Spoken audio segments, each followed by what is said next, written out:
नमस्कार, मैं चंद्रशेखर जोशी। देवभूमि टुडे में आपका स्वागत है। नगर निकाय 2018 के चुनाव में भारतीय जनता पार्टी चंपावत जिले की 4 में से एक भी सीट नहीं जीत पाई थी। अलबत्ता कांग्रेस का प्रदर्शन उससे कुछ बेहतर रहा था और उसने जिला मुख्यालय की सीट जीती थी। बाजी निर्दलियों के हाथ में रही, लेकिन बीते 6-7 सालों में राजनीतिक तस्वीर बदल गई है। अब ये जिला मुख्यमंत्री पुष्कर सिंह धामी का जिला होने की वजह से प्रदेश भर में वीवीआईपी जिला तो है ही, राजनीतिक प्रतिष्ठा का भी मैदान बन गया है। इस बार के चुनाव में क्या होगा? अब चुनाव बमुश्किल 1 हफ्ते से भी कम समय है। चंपावत जिले में जो 4 नगर निकाय हैं, उसमें से आधी नगर निकाय तो मैदानी क्षेत्र में है। इस वक्त हम कांग्रेस के उस शख्स से बात कर रहे हैं जिनका सियासी सफर नगर की सियासत से ही शुरू हुआ। सभासद रहते हुए वो सीधे उत्तराखंड के सबसे बड़े सदन विधानसभा में पहुंचे थे। वो तब वार्ड मेंबर थे, टनकपुर नगर पालिका के विधायक बने। तो उनसे बात करते हैं। हिमेश खतवाल जी, आपका बहुत स्वागत है। धन्यवाद बहुत बहुत आपका। अब 2018 में 1 सीट और 2025 में 4 सीटों में से कितनी सीटें जीतने का एक आकलन है। एक कितना कुछ बदल गया है 2018 के चुनाव और 2025 के चुनाव में कांग्रेस के लिए? देखिए, चंपावत विधानसभा की 3 निकाय और साथ में लोहाघाट नगर पालिका, कांग्रेस इन चारों सीटों को जीत के चौका मारने जा रही है। कहीं कोई रुकावट नहीं है। चारों सीटें एक बड़े अंतराल से जीतती हुई दिख रही हैं। आप कहीं आकलन से तोड़िए, LIU की जो रिपोर्टें हैं उसने पूरी भाजपा और मुख्यमंत्री के पेशानी पर बल ला दिए हैं। मुख्यमंत्री को और भाजपा को घुटनों के बल आना पड़ रहा है। ये हमारी पहली जीत है।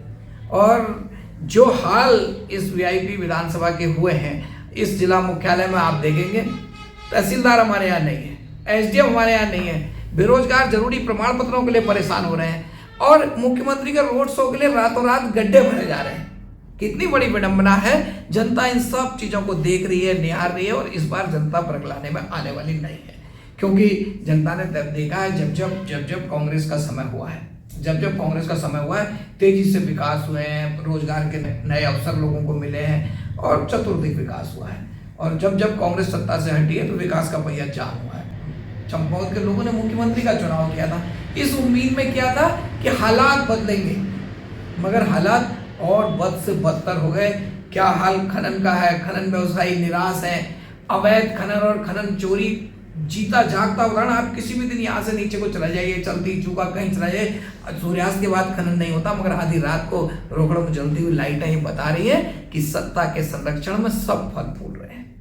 जो आम आदमी, मेहनतकश आदमी, मजदूर आदमी जो अपनी मेहनत से रोटी खाता था, चाहे वो टनकपुर के छान वाले हों, खनन मजदूर हों और चाहे दूसरे लोग हों, सब आज दाने दाने को मोहताज हो गए हैं। इंतजार कर रहे हैं कि किस दिन चुनाव हो। और आप देखिएगा, चुनाव तो आज कांग्रेस को शुरुआती बढ़त मिल गई है। चारों नगर निकाय हम जीत रहे हैं और हमारी सबसे बड़ी जीत है कि पूरी भाजपा से आज कोई यहाँ प्रेमा पांडे जी से या वहाँ विपिन वर्मा जी से हमें टक्कर नहीं है। मुख्यमंत्री मैं भाजपा के साथ सामने खड़े हैं और हम साधनहीन लोग इस सत्ता तंत्र, शासन, प्रशासन के दबाव के बाद भी इन 4 सीटों को जीतने जा रहे हैं। ये उत्तराखंड में भाजपा के पराभव की शुरुआत भी होगी।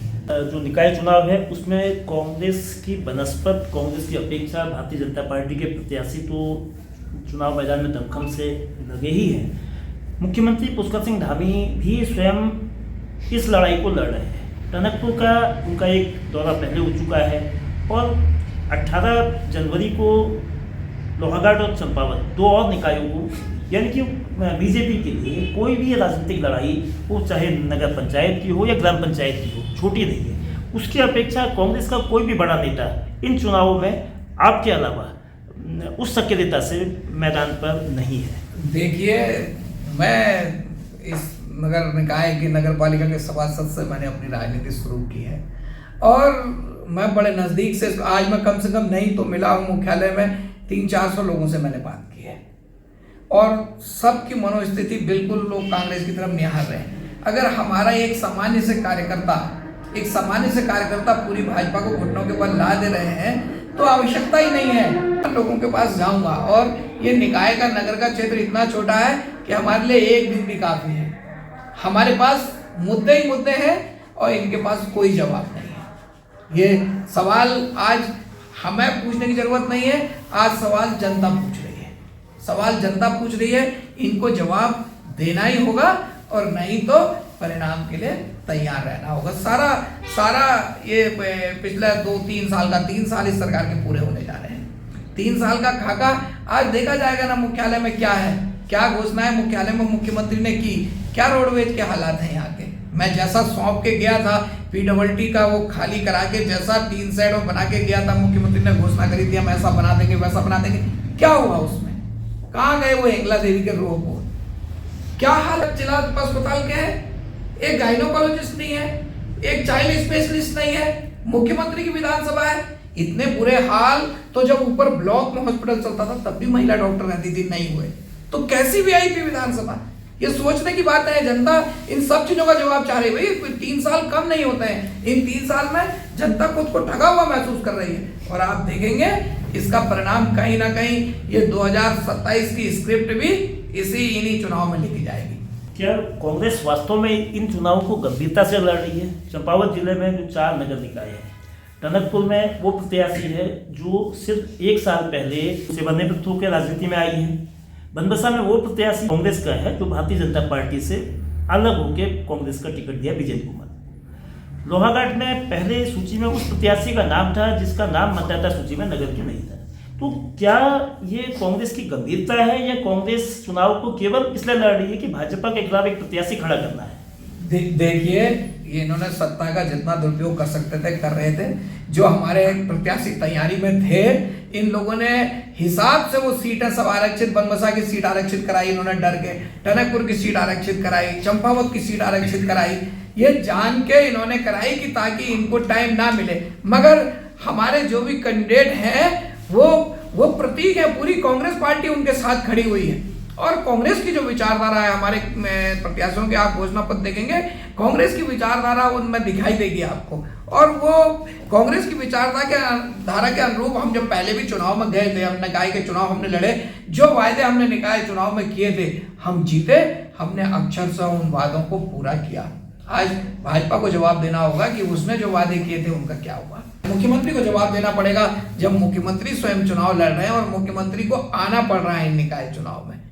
आप बात कर रहे हैं कि प्रत्याशी की, तो प्रत्याशी बहुत जगह तो ऐसा हुआ कि हमें सेलेक्ट करना मुश्किल हो गया।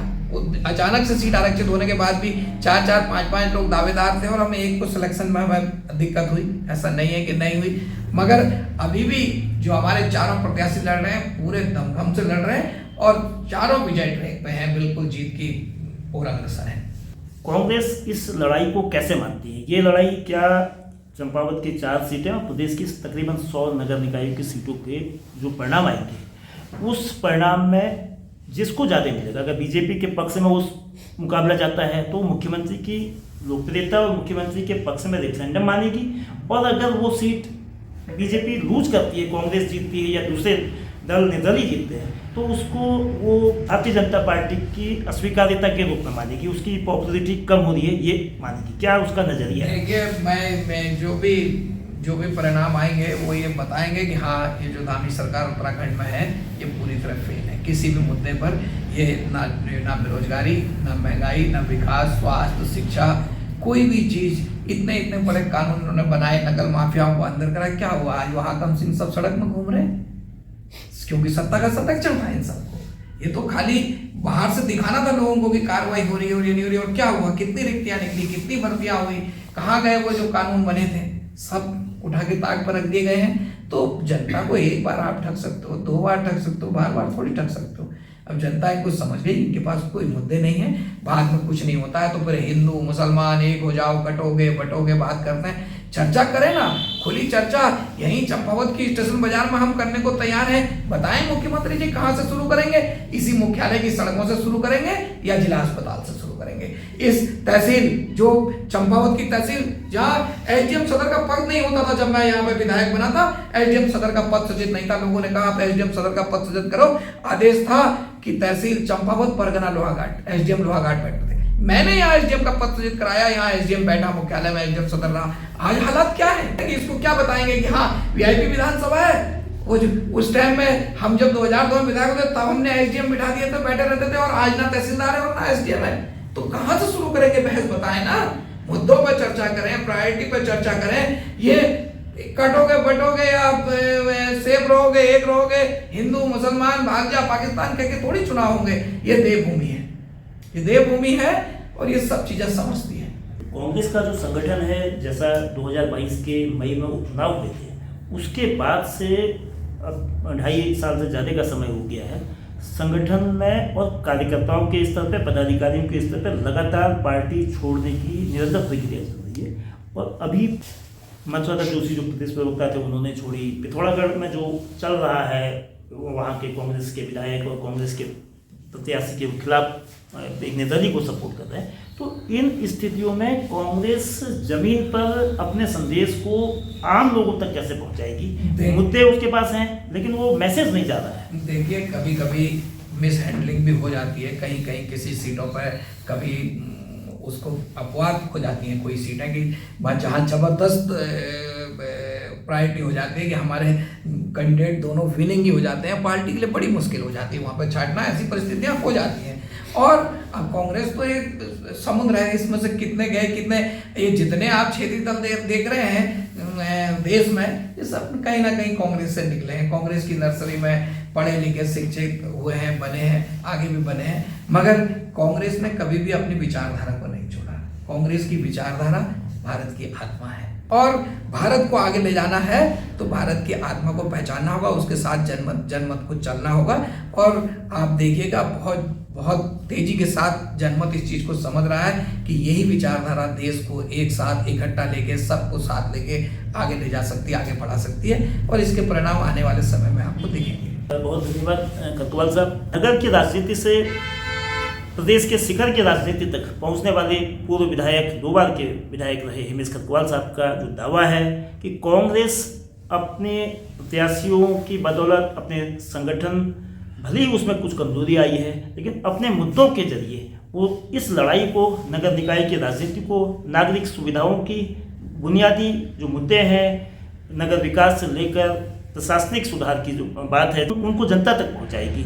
चंपावत जिले का ही उन्होंने उदाहरण देते हुए, जिस तरह से स्वास्थ्य की हालत है, उसमें जो खामियां हैं, टनकपुर से लेकर चंपावत, लोहाघाट से लेकर पार्टी तक, प्रशासनिक इकाई में इस वक्त न केवल जिला मुख्यालय में एसडीएम नहीं है, बल्कि लोहाघाट जो महत्वपूर्ण सब डिवीज़न है, वहाँ भी एसडीएम की कमी है। एक जिम्मेदारी टनकपुर के एसडीएम के पास है, तो दूसरी जिम्मेदारी पार्टी के एसडीएम के पास है। जो अधिकारियों की कमी, विकास को लेकर नजरिए की कमी, विकास को लेकर राजनीतिक निगरानी की कमी, उनका असर इन चुनावों में क्या पड़ेगा? जो दावा किया जा रहा है कि पिछली बार कांग्रेस ने 1 सीट जीती थी, इस बार वो इस स्कोर में इजाफा करेगी।